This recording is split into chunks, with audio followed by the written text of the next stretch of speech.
चुनाव लड़ेंगे उस पर आप स्पष्ट जवाब नहीं दे रहे हैं। आप दावेदार हैं या नहीं?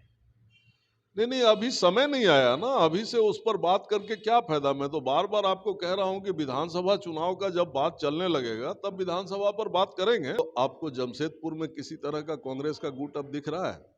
आप देखिए, गुट दिखता है भाजपा में। हमारे यहाँ कहाँ गुट है? उनके यहाँ सिटिंग एमपी है, उसके बाद भी 12 गो दावेदार। 12 आदमी अपने अपने स्तर पर दावेदारी कर रहा है, अपने अपने स्तर पर अलग अलग टीम लेकर के, कोई एनजीओ बना करके, कोई कुछ बना के, कोई कुछ बना के घूम रहा है। और सब अपना अपना तरीका से लगा हुआ है कि भैया ये बार तो हम, ये बार तो हम। लोकसभा चुनाव से ज्यादा झारखंड और खासकर कोल्हान में बात करें तो विधानसभा चुनाव को लेकर हो रहा। आप भी दावेदार हैं, इससे पहले भी चुनाव लड़े थे, 2019 में भी आप दावेदार थे। पार्टी ने गौरव वल्लभ को लड़ाया, आप पार्टी के फैसले को स्वीकार किए। इस बार क्या आपकी तैयारी है? क्या आप विधानसभा चुनाव को लेकर तैयारी कर रहे हैं? नहीं नहीं, अभी मैंने आपको बताया ना कि हम लोग विधानसभा पर अभी सोच ही नहीं रहे। हमारे सर पर लोकसभा चुनाव है और हम ये मानते हैं कि लोकसभा की तैयारी होगी तो लोकसभा के साथ साथ विधानसभा स्वतः तैयार हो जाता है। क्योंकि 6 महीने बाद ही लोकसभा के बाद 6 महीने बाद ही विधानसभा का भी चुनाव है। तो लोकसभा के लिए जो बूथ कमेटियां बन रही हैं, बूथ कमेटी विधानसभा में भी काम करेगी, जो लड़ेगा उसके लिए। लोकसभा में जो प्रिपरेशन हो रहा है वो प्रिपरेशन काम करेगा विधानसभा में भी। इसीलिए विधानसभा का अलग से कुछ सोचा नहीं जा रहा है।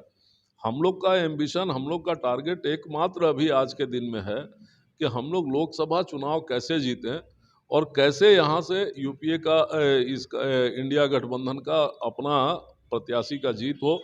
और उस जीत को सुनिश्चित कराने के लिए हम लोग हर वो काम कर रहे हैं जो एक पॉलिटिकल पार्टी, एक पॉलिटिकल वर्कर को करना चाहिए।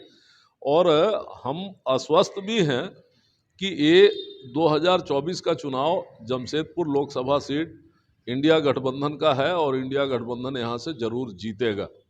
चलिए इधर एक सवाल एक, हालांकि अब सभी बड़ी पार्टियों में है कि भाई कांग्रेस को लेकर कहा जाता है कि भाई जितने नेता उतने जो है वोट हैं। आप क्या सभी को एक मंच पर लाने में चुनौतियां हैं अभी भी या सफलता पा चुके तो हैं? आपको जमशेदपुर में किसी तरह का कांग्रेस का गुट अब दिख रहा है? आप देखिए, गुट दिखता है भाजपा में।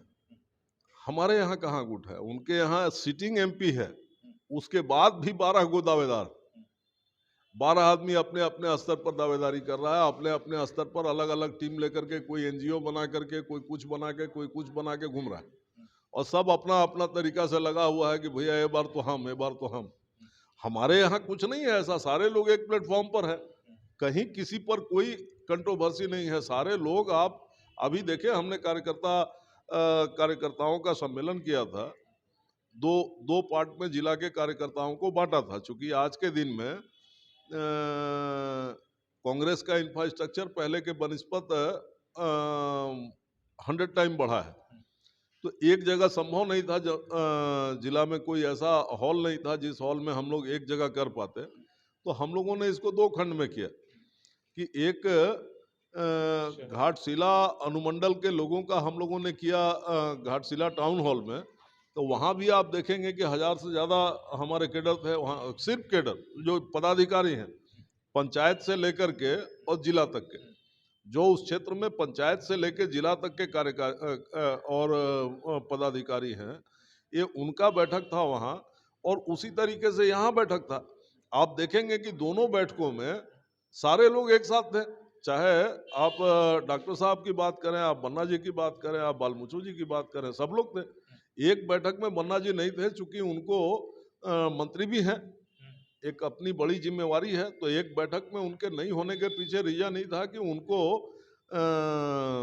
सीएम के साथ कोई कार्यक्रम था। वो प्रभारी मंत्री भी हैं किसी शायद धनबाद जिला के। तो वहाँ सीएम का कार्यक्रम था, तो प्रभारी मंत्री होने के चलते प्रोटोकॉल में इनको वहाँ जाना पड़ा था। तो सबके नॉलेज में था कि इस कारण से नहीं है। तो हमारे यहाँ तो कोई कंट्रोवर्सी नहीं है। कभी अगर कोई कंट्रोवर्सी दिख रहा है तो आप बताइए। हमारे यहाँ कोई कंट्रोवर्सी नहीं है। चलिए मैं आपको उन बातों से